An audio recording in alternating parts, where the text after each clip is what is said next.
7 Innings Live, presented by Capital One. Well, Oklahoma has been one of the best teams in college softball. Welcome back to the 7 Innings Live. Is a new year into the SEC. What would happen? Well, all they did is win the SEC regular season championship, also SEC tournament co-champion. After this, I have to sweep the steps and go in the hallway into the kitchen. Patty Gasso had so many new players. We went down to Norman and talked to the Sooners about what's next kind of for a pretty team annoying that for lost me, but 10 players from that national championship team last year. There's the old saying, tradition doesn't graduate. It's been business as usual for Oklahoma.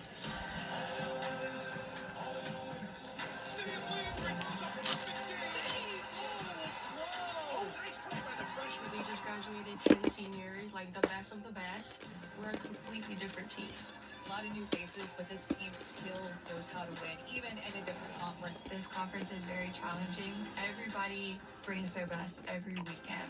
And the Norman conquest is complete with the historic four-peat from Oklahoma. Every year ends with a title. Every year a ring. Every final game a win.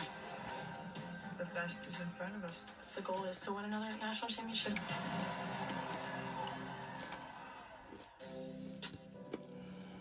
When Oklahoma graduated the most successful senior class in softball history, it would be easy to assume the Sooners were in for a rebuilding year in 2025.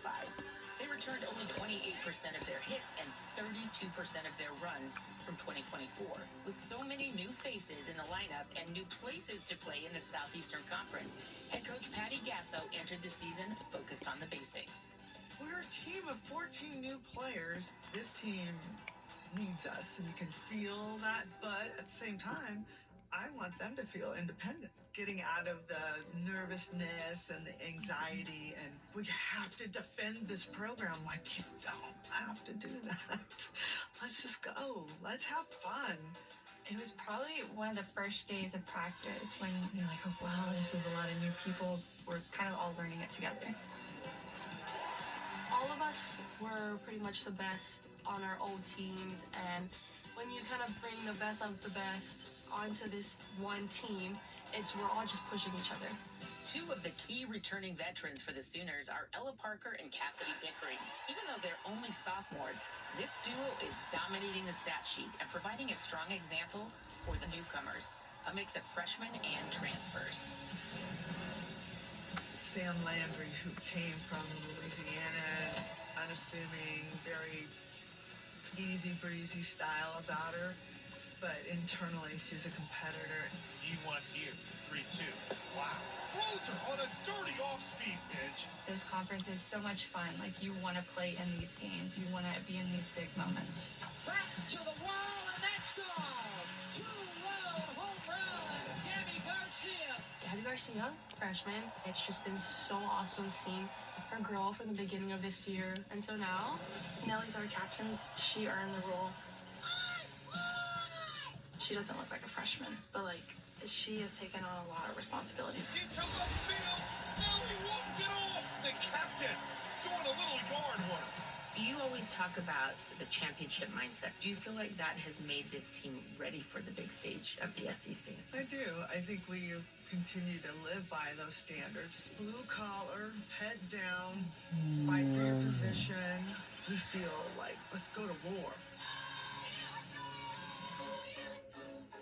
Shallow center. Look on the catch. Miami with the exclamation point. Headed towards the wall, and it's gone. Got it. Swing.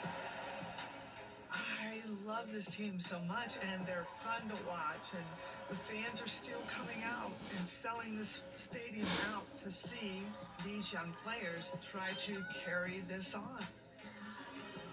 We want to win a national championship, but we want to win the first national championship for this group. Another title for Oklahoma would just continue to speak to the legacy that has been built here and the competition that is always coming through here. What do you think is possible for this group? Gosh, anything. If we get to the College World Series, I would be just over the moon. They've already exceeded my expectations, to be honest. The end is coming, and we're playing our best softball when it counts, and that's in postseason. And the SEC's Coach of the Year this year, Patty Gasso, got similar numbers to a year ago, the last couple of seasons, that they won the national championship. And the power is there, the scoring is there at the plate. So here we go again with an Oklahoma team looking for a 7th national championship in 9 years. They start out at home, BU, Omaha, Cal Bears, but then possibly Alabama, a team that they lost a couple of games to this year, and then down the road in the World Series. So it looks like the Oklahoma Sooners seeking 5th straight national championship. Oh, if they do, they are going to be all over. And we saw that in the SEC championship when they were This is playing ranked against number Arkansas. 2, Arkansas had a 6-4 Oklahoma lead on them. Sooners. It looked like they were in control, and the script was just flipped. So this young team is very aggressive. They have a lot of power. Even though early in the season, Patty Gasso did not think so. She thought last year's team was far more powerful. I'm like, no, Coach, this year's team is just as many home runs, if not more. So this is just a dynamic team that does a lot of things. They've run well, they play defense well, and they've got some good arms in the circle. But I think it's also known for the runs they're going to put up on the board. She just continues to get transfers in the circle, too, who just have 1 year left. And it just seems like Jen Rocha, their pitching coach, gets even more out of these already All-American type pitchers where they perform at an even higher level. And they're calling pitches really well. They're changing speeds even better. And they lead, too, because they're already seniors and veterans whenever they get there. And they have that internal leadership about them. But one moment that stuck out to me was when Oklahoma had their first SEC series in Norman against South Carolina. And all 3 of those games were 1-run games. Oklahoma came from behind, a walk-off win. That's when I think that you could see a big moment that this team grew up, and also a big kind of wake-up call to get to the SEC where they're going to face tougher competition. And they don't have that one name star where it's like, oh man, this is the team, this is the person that's leading this team. I mean, I do get excited about Ella Parker, what she's done the last 9 games, but you think about it, they have a redshirt freshman, and Nellie McEnroe-Marinas, who is their captain. Like, they have a captain who is so young. It just talks about how young this team is, and they learn so much. I think one of the biggest things, too, Gabby Garcia, their shortstop, how quickly they've had to learn to work together defensively. And Ilana Agbayani is so exciting to watch those two up the middle, but to me, it's because they spread it out. There isn't pressure going to just one player. And so that's a look at Oklahoma the first week, and then possibly if they advance. If it's chalk, it would be against Alabama in the Super Regional, and they, of course, would be playing that at home in Norman. So they left the Big 12, went to the SEC, they win the regular season, and now seem to have some momentum carrying themselves into the postseason. One of the hot new teams in this year's tournament, of course, and getting seeded 12th. They get to stay at home in Lubbock. Your Big Ten regular season and tournament champs, the Red Raiders of Texas Tech. What you got for us, Holly Rowe? Well, we are so excited to talk with Nigeri Kennedy. How are you? Long time no see. I'm good. How are you? Good to see you. You're coming off a Big 12 championship performance where you pitched a shutout for your team. How important has it been for you? I saw you say that you wanted to come in when you transferred from Stanford, get to Texas Tech, and compete for your team.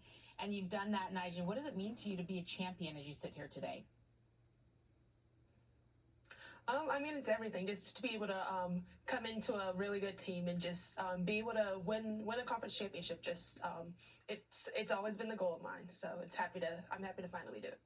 You have been so dominant this season. You lead the nation in ERA, but I know you said you didn't want to have to reinvent yourself when you transferred. How have you been able to just sharpen your skills and become a better version of yourself there in Lubbock? Yeah, I've been working with Coach Tara a lot, and that's been honestly amazing. A big thing for me was, like you said, not trying to reinvent the wheel, but just kind of add on to my game. So I feel like it's been amazing to be able to do that.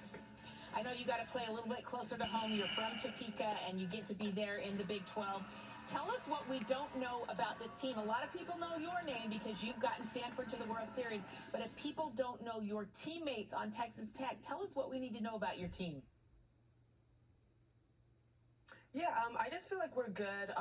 Just 1 through 9.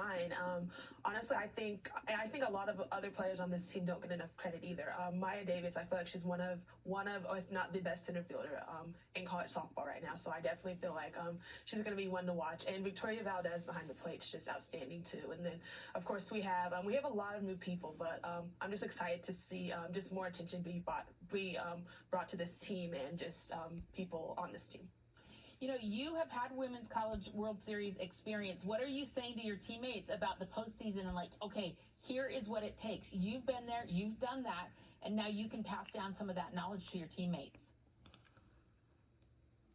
Yeah, postseason is the best time to play college softball, and it's always been the goal just to not only play in Oklahoma City, but just to make it to regionals and hopefully super regionals. So honestly, and just try to enjoy it. This has been the goal for so long, so just trying to enjoy it all. Okay, I have to give you a little bit of love at the plate. You are hitting very well. 81 at-bats this year, hitting over 300. What's it been like for you to get back in the batter's box and swing it a little bit, do some damage? Yeah, it's been fun. I've worked with Coach Glasgow a lot this fall and winter, so it's been fun just to get in the box and get some hacks in. Okay, and I'm glad you brought up Coach Glasgow. He's one of our favorite people in softball, did such a great job with Louisiana. Now he's at Texas Tech, so shout out Coach Glasgow. Great to talk to you, Nigel. So great to see what you've been able to accomplish. Champions of the Big 12 for Texas Tech. Congrats, and thanks for joining us tonight. Awesome, thank you. Thank you very much, Holly. And Jerry was the coach of the year. Scarborough, you live in the